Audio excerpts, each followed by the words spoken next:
बिस्मिल्लाहिर्रहमानिर्रहीम अल्हम्दुलिल्लाहि रब्बिल आलमीन अस्सलातु वस्सलामु अला खातिमुन नबिय्यीन अल्लाहुम्मा सल्लि अला मुहम्मद व अला आले मुहम्मद। अस्सलामु अलैकुम व रहमतुल्लाहि व बरकातहू। आज की हदीस जामिया तिरमिज़ी 2494 नंबर।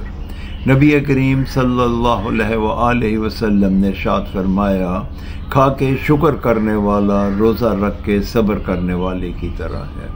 इस हदीस मुबारक का ये मफ़हूम है कि अल्लाह ताला रहमान है, रहीम है, करीम है, अपने इंसानों से 70 माओं से भी ज़्यादा प्यार करते हैं और जो अपनी ही दी हुई नेमतों पर शुक्र अदा करने पर अजर अज़ीम अता फरमाते हैं। अल्लाह ताला ने एक और मुकाम पर इरशाद फरमाया कि तुम मेरा जितना शुक्र अदा करोगे मैं तुम्हें उतना ही नवाजूंगा, मैं तुम्हें उतना ही अता करूँगा। अल्लाह ताला हमें अल्लाह ताला का शुक्रगुजार बंदा बनने की तौफीक अता फरमाए। आमीन या रब्बुल आलमीन। अस्सलामु अलैकुम व रहमतुल्लाहि व बरकातहू।